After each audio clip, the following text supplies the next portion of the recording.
এই মুহূর্তের সবচেয়ে বড় খবর HD লাইভ 24/7 इस वक्त की सबसे बड़ी खबर 18 জুলাই 2026 ইংরেজি রাজ্যের সাংস্কৃতিক জগতে এক নক্ষত্র পতন। প্রাক্তন শিক্ষক তথা সাংস্কৃতিক ব্যক্তিত্ব মানিকলাল দত্ত আজ প্রয়াত হয়েছেন। তাঁকে শেষ শ্রদ্ধা জানালেন মুখ্যমন্ত্রী অধ্যাপক ডক্টর মানিক সাহা। মানিকলাল দত্ত ত্রিপুরা রাজ্যের বিশিষ্ট নাট্যকার এবং উনি একজন প্রাক্তন শিক্ষকও ছিলেন। আজ তিনি রাজধানী আগরতলার শহরের একটি বেসরকারি হাসপাতালে শেষ নিঃশ্বাস ত্যাগ করেন। মৃত্যুকালে ওনার বয়স হয়েছিল 75 বছর। রবীন্দ্র ভবনের সামনে ওনাকে শ্রদ্ধা জানালেন রাজ্যের বিশিষ্ট সাংস্কৃতিক জগতের লোকেরা। প্রথমত মানিক দত্ত মহোদয় যার অকাল প্রয়াণ আজ সকালে হয়েছে একটি বেসরকারি হসপিটালে। তো উনি নাট্য ব্যক্তিত্ব একদিকে যেমন রয়েছেন, তার বাইরে উনি একজন বিশিষ্ট শিক্ষক। বর্দোয়ালি স্কুলের উনি বাংলার শিক্ষক ছিলেন এবং আমি ওনার সরাসরি ছাত্র। অনেকদিন আমি পেয়েছি ওনাকে, ওনার সান্নিধ্য লাভ করেছি। এবং শুধুমাত্র নাট্য ব্যক্তিত্ব না, যেমন করে তিনি শিক্ষক হিসেবে বাংলাটা পড়াতেন, ঠিক সেইভাবে বাচিক শিল্পী তৈরি করার ক্ষেত্রে কি করে উচ্চারণ থেকে শুরু করে বিভিন্ন আবৃত্তিকার যারা আছেন এখন অনেকেই রয়েছেন যারা মানিক দত্তকে অনুসরণ করতেন বা ওনার কাছ থেকে অনেক ভাবেই সাহায্য সহযোগিতা পেয়েছেন।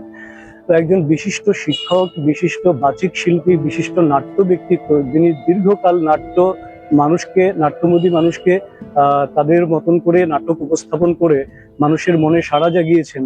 তো তার প্রয়াণ নিঃসন্দেহে রাজ্যের সংস্কৃতি জগতে একটা অপূরণীয় ক্ষতি, একটা শূন্যতা সৃষ্টি হয়েছে। তারপরেও একদিন চলে যেতে হয় আমাদের এবং যেতে দিতে হয়। তো ওনাকে গভীর শ্রদ্ধা জানাচ্ছি, ওনার আত্মার সদ্গতি কামনা করছি এবং ওনার পরিবার পরিজনদের প্রতি গভীর সমবেদনা জ্ঞাপন করছি। একজন ভালো লোক চলে গেলেন আমাদের ছেড়ে। মানিকদার সঙ্গে প্রথম পরিচয় আমার 74-75-এ। বিপুল মজুমদার, মানিকদা, ওরা সত্যদা, ওরা মিলন সঙ্গের সামনে এক চার দোকান আড্ডা মারত, সেখানে আমার পরিচয়। এবং দিল খোলা এরকম সজ্জন ব্যক্তি এবং পরোপকারী খুব কমই দেখা যায়। নাটকের সঙ্গে উনি যুক্ত ছিলেন। রূপমের প্রথম থেকে রূপমের সঙ্গে যুক্ত, রূপমের নাট্য আন্দোলনের সঙ্গে উনি ওতপ্রোত হয়ে জড়িত। তার এই আকস্মিক মৃত্যুটা আমাদের কাছে খুব দুঃখের এবং একটা বিরাট শূন্যতার সৃষ্টি করবো ত্রিপুরা নাট্য আন্দোলনে, এটুকুই বলতে পারি। রাজ্যের নাট্য আন্দোলন বলবো আমি, রাজ্যের নাট্য আন্দোলনের একজন পদাতিক, সেই পদাতিককে আমরা হারালাম আজকে। আমাদের জন্য বিশাল ক্ষতি।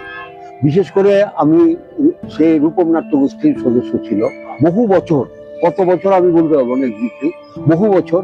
কিন্তু এতে আমার গ্রুপের তো প্রচন্ড ক্ষতি এবং সার্বিকভাবে আমাদের কালচারাল ফিল্ডে বিশাল লস। কারণ ও বিভিন্ন জায়গায় বিভিন্ন সাহায্য সহযোগিতা সবকিছু, তার মানসিকতাটাই এরকম ছিল। কিন্তু এখন ও নেই।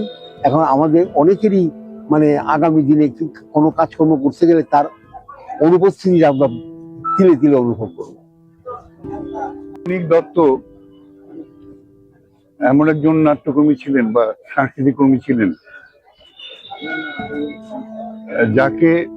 যার সাহায্য পায়নি এমন কোনো নাট্যদল নেই বা সাংস্কৃতিক অনুষ্ঠান নেই। এবং সবচেয়ে বড় কথা, দীর্ঘ অনেক দিনের নাট্য সংস্থা রূপমের একনিষ্ঠ কর্মী ছিলেন উনি।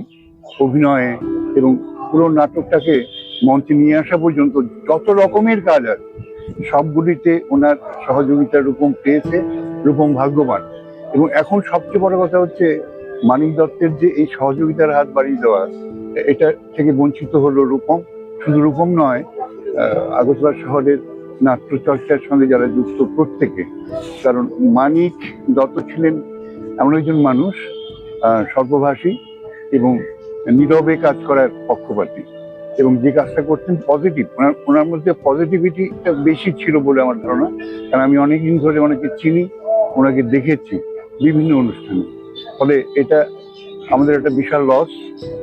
মানিক চলে যাওয়ার, এই মানিকের অভাবটা আমরা প্রতি পদে পদে অনুভব করবো বলে আমি মনে করি। আমি না শুধু, সমস্ত সাংস্কৃতিক কর্মী এবং নাট্যকর্মীরা এটা অনুভব করবে। বয়স এখন দাদা কত বয়স? অ্যারাউন্ড 75। 75, 75 বছর বয়স এরকম। Bureau report, HD live 24/7।